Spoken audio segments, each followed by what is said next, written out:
Pemirsa, kita ke informasi pertama. 3 pelajar SMA tewas seketika terlindas truk di Jalan Lintas Sumatera, Solok, Sumatera Barat. Motor yang dikendarai ketiga korban hilang kendali hingga jatuh ke arah berlawanan.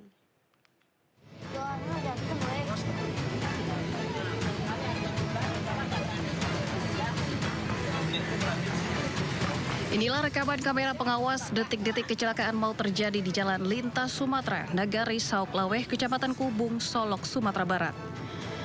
Sepeda motor yang dikendarai 3 pelajar SMA menabrak truk yang datang dari arah yang berlawanan sehingga ketiganya terpental dan meninggal seketika di lokasi.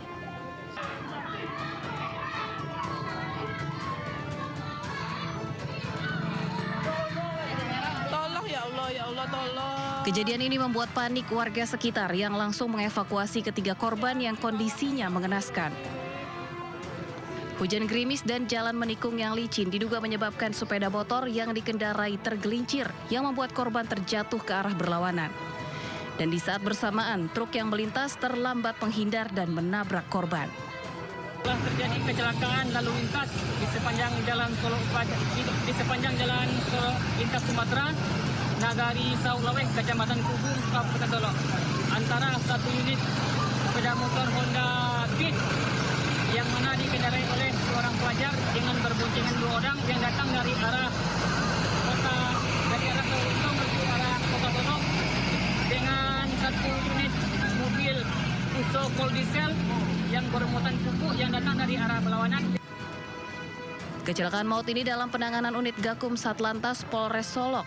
Polisi menghimbau para pengendara khususnya remaja untuk selalu memperhatikan keselamatan saat berkendara di cuaca buruk. Dari Solok, Sumatera Barat, Budi Sunandar, iNews melaporkan. Seorang sopir taksi online nyaris jadi korban begal oleh 2 penumpangnya di Kabupaten Bekasi, Jawa Barat. Korban sempat dianiaya pakai kawat, tapi berhasil melawan dan banting setir ke sawah.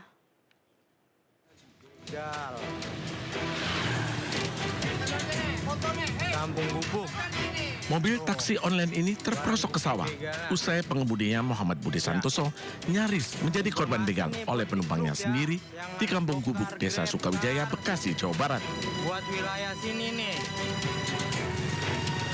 Ya, Balong Gubuk, Kampung Gubuk.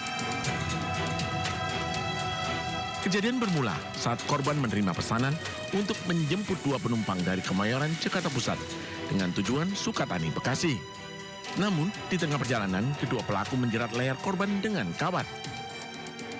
Spontan, korban mencoba melawan dan membanting setir mobil hingga terperosok ke pinggir sawah. Kedua pelaku panik dan melarikan diri.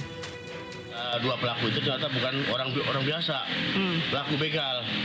Dia naik langsung dari Jakarta langsung ke sini.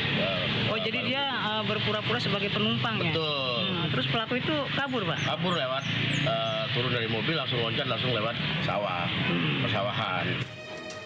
Akibat kejadian ini, korban alami luka ringan di pelipis mata dan leher. Kasus begal ini telah ditangani pihak kepolisian dengan olah tempat kejadian perkara dan minta keterangan korban dan saksi. Dari Kabupaten Bekasi, Jawa Barat, Ahmad Johari Lutfi, iNews melaporkan. Nah, pemirsa, selanjutnya yang sedang ramai diperbincangkan di media sosial, seorang dosen cantik ditemukan tewas tanpa busana di kamar hotel kawasan Gajah Mungkur, Semarang. Seorang perwira polisi dikabarkan berada di kamar korban saat kejadian.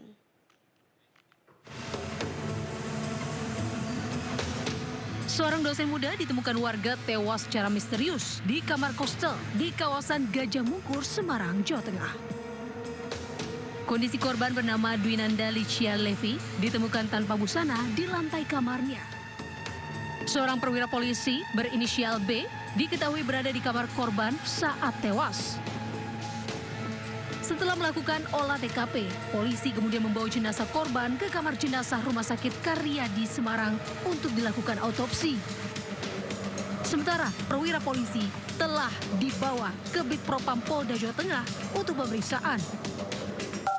Dan bekerjasama dengan pihak Polrestabes dan Polsek yang awal menangani, dan hari ini untuk terkait dengan kasus ini sudah kami lakukan penanganan di tingkat Polda.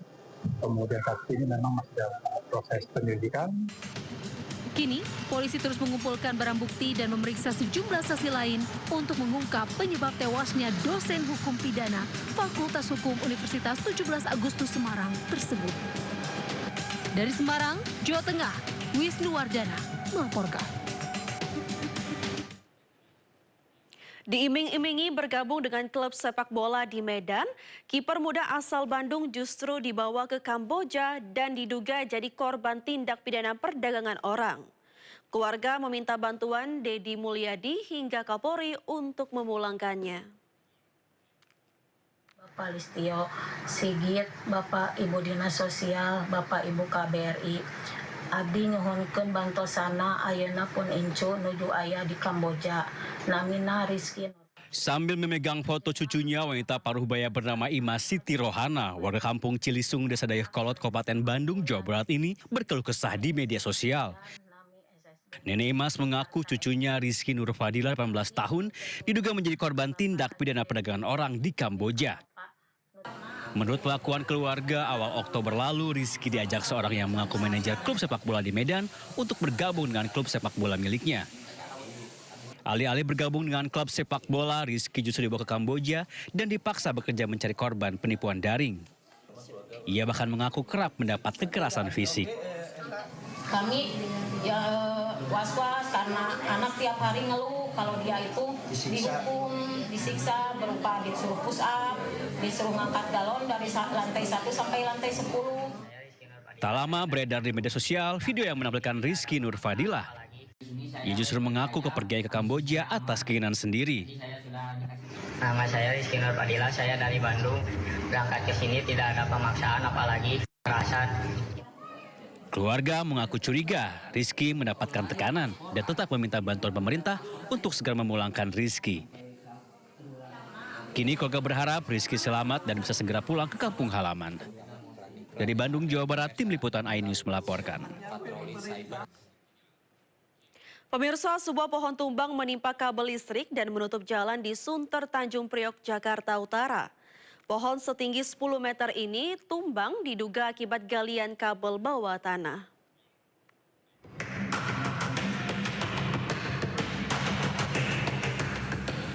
Pohon asam setinggi 10 meter tumbang dan menutup jalan raya Kedondong di wilayah Sunter Tanjung Priok, Jakarta Utara. Selain menutupi jalan, pohon tumbang juga menimpa kabel listrik yang berada di pinggir jalan. Menurut warga, pohon yang sudah berusia belasan tahun ini tumbang diduga akibat adanya pengerjaan galian kabel bawah tanah. Ya, ini kan kebetulan ada perbaikan kabel PLN yang digali pas di bawah pohonnya itu. Jadi entah efek dari situ apa bukan kita juga belum tahu. Jadi karena kan kemarin itu ada kabel yang terkelupas, jadi ada perbaikan gitu. Tidak ada korban jiwa dalam peristiwa ini, namun akibatnya jalan raya Kedondong mengarah Danau Sunter sempat ditutup sementara. Dari Jakarta, Sofyan Firdaus, iNews melaporkan.